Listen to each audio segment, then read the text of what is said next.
I just got third place at Dudley's winner box for Duelist Nexus. Big shout out to the guys in Geek Retreat Dudley for holding the tournament, and won't take too much of your time, so let's get into the profile.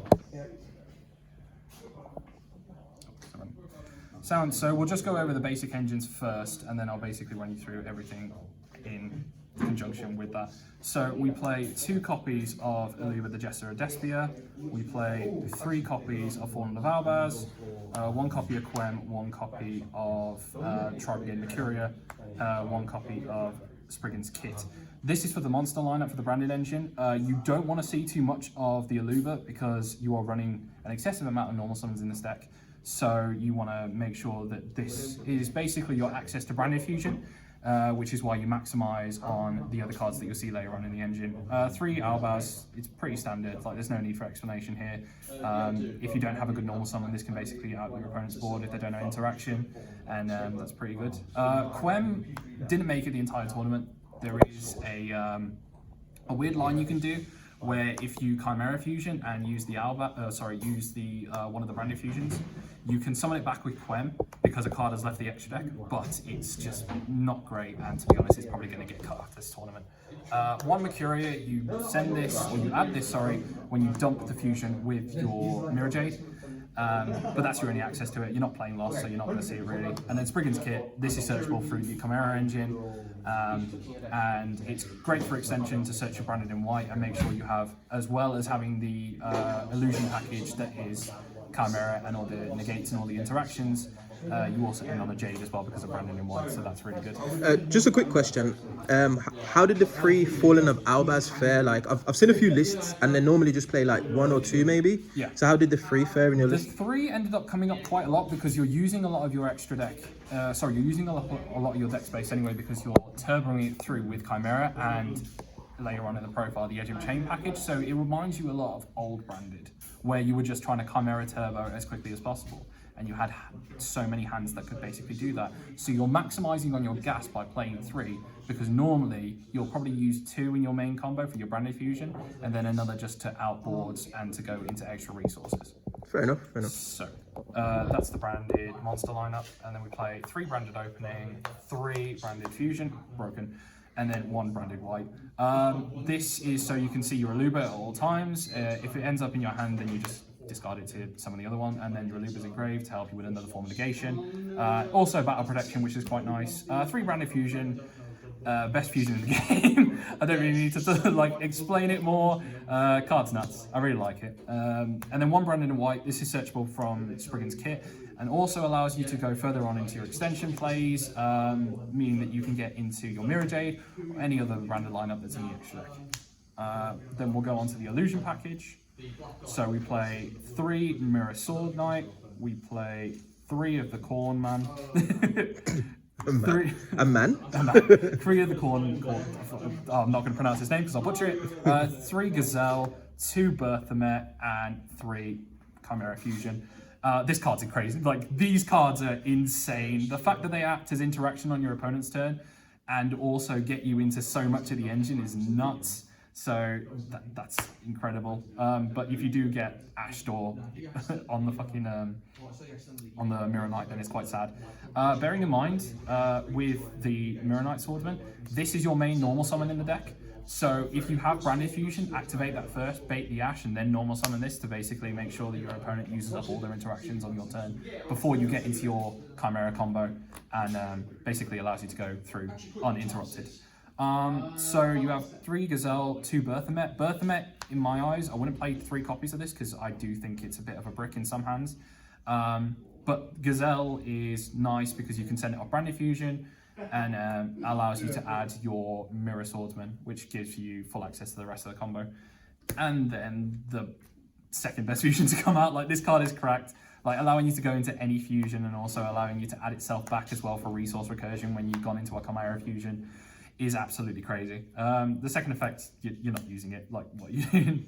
And then the Spice, we play 3 copies of Frightful Patchwork, and then we also play 2 copies of Poly and 2 copies of Edge of Chain. If you've seen branded lists in the past, This is the engine that everyone was running beforehand, because branded back in the day didn't really have a lot going for it. There wasn't a lot of interaction that you could do besides setting up a board in Mirror Jade and waiting for your Chimera to be summoned from branded in red. Sorry. So with this engine, it allows you to go into a lot more of the fusions, allows you to get into a lot more technical play, meaning that you can bait out all your opponent's interruptions. And you're technically this is a deck of pure gas. Like, you want to be seeing consistent hands as quickly as possible. So this just allows you to play through interaction and then just break your opponent's board. Simple as that.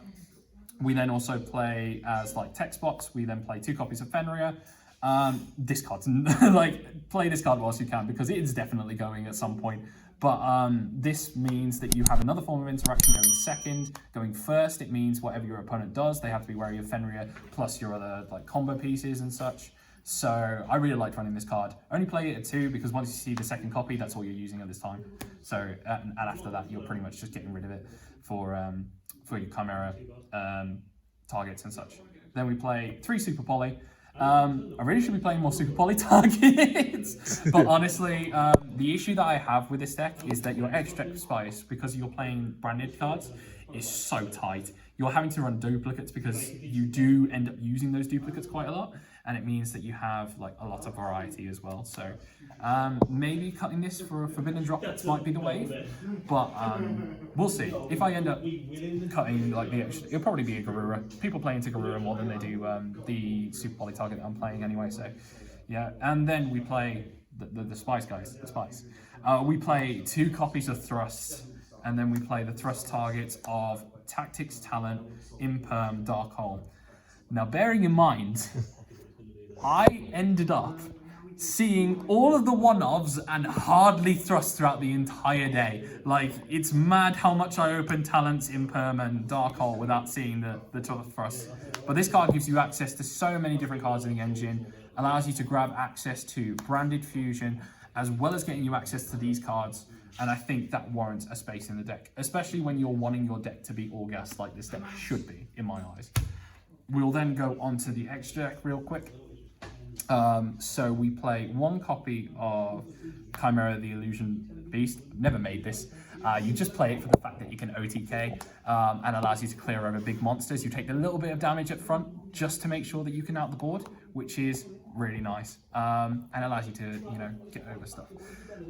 We play 2 copies of Chimera, the King of Phantom Beasts. This card allows you to hand rip. It allows you to set up disruption on your opponent's turn. It also allows you to bring back Guardian Chimera, which is very, very funny because it's a big attack monster, and we do like big attack monsters. We also play 1 copy of Magnum the Revolver. I didn't play this before the event. I played this in the event. It is absolutely amazing. Yeah, Thank you to Sam for putting it in my that card's crazy. This won me a lot of games and allowed me to have a lot of interruption, and allowing you to recycle branded fusion and poly is nice, because that was the issue you were having with the Friday Patchwork engine, is that if you drew poly or the other parts, you were just dead, and if you drew patchwork, you couldn't then add the additional materials into it. And drawing the second poly is always dead. So like being able to send it back, draw a card to resculpt your hand is very nice. We then go on to the branded engine. 1 copy of Albion the Branded Dragon, 2 copies of Mirror Jade, 1 copy of Lebellion, 1 copy of Brigrand, 1 copy of Titaniclad, and the 1 copy of Rimbrum. I have seen people play more copies of Rimbrum, but the 1 copy was really enough, because once I summon this, I wasn't going to use the second one unless I got to another copy of Branded Fusion and I was out of plays by then. The 1 Albion is just because you never play like targets in the deck. So this is literally only going to be a target for Mirror Jade, but it does come up sometimes. So it is quite nice to have double copies of Jade. You go through 2 quite often because of the 3 copies of Fallen of Albaz. 1 of the copies you'll use for Branded Fusion, and then 1 of the other copies you'll use in like another fusion.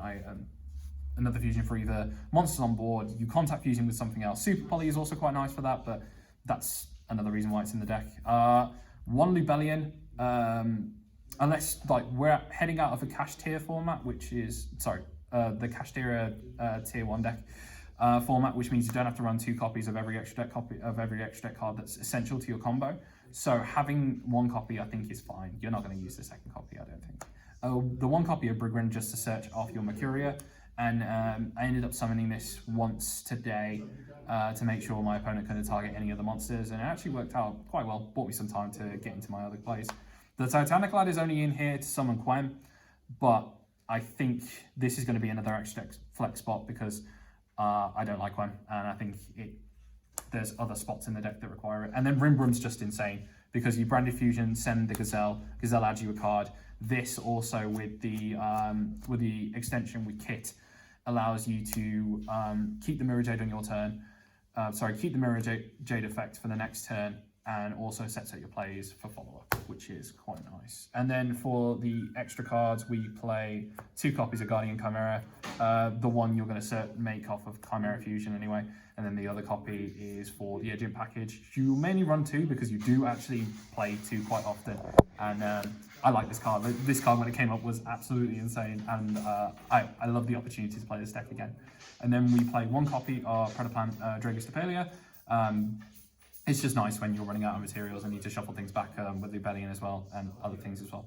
And then the 1 Super Poly target I ran was Muddragon. Didn't come up. This should be Garura. If you're playing Super Poly, main Garura, because that card's way better in scenarios because everything is either a shared type or Garura comes up in way more different circumstances. So if you are going to run Super Poly, I'd advise that you run Garura. We will then go on to the side deck real quick. So we play 3 copies of Nib, 3 copies of Ash, 2 Bell. We then play 2 Cosmic, 1 Storm, the other copy of Thrust, and then as the rest of the Thrust targets in the extra deck, in the side deck, we play 1 evenly matched, 1 dimensional barrier, and 1 Eradicator. So the hand trap lineup is pretty much for when you know you're going either first or you're running into a hand trap heavy, a deck that runs into a lot of hand traps. Ash checks most decks in the format. Bell also does the same thing because Labyrinth both runs into these 2 cards. Unfortunately, that was my only loss of the day. But again, seeing these 2 cards were really, really good. Nib is for the combo heavy decks. If you're not running interaction into those decks, it's not really advised because the Synchron build can loop you for like 5 cards. So if you're not running interaction, it's going to be a very difficult matchup for you. So into game 2 and game 3, you're definitely wanting to side into hand traps because most decks just crumble at 2, and then you can set up your plays with Branded Fusion and such. These lot were for back row heavy matchups. A lot of people are now back on running anti-spell fragrance, and this deck kind of falters to anti-spell, of course, with the spell count being so high.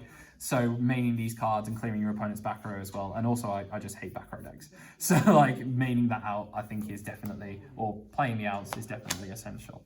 The 1 extra copy of Thrust, obviously, because this is another copy of every normal spell or every normal trap in your deck. And most people tend to be greedy and play into this quite heavily. So yeah, and then the Thrust targets, evenly is insane. Like there's not many decks that can play around it. And if they don't, then they just get heavily punished from it. The Unchained deck, I don't think, ends on a Omni Negate to stop this.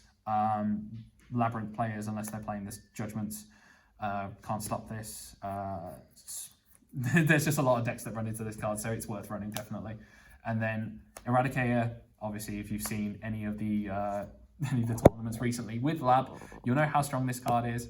And being able to call spells or traps with by tributing one of your cards, you can easily get it back anyway with the fusions.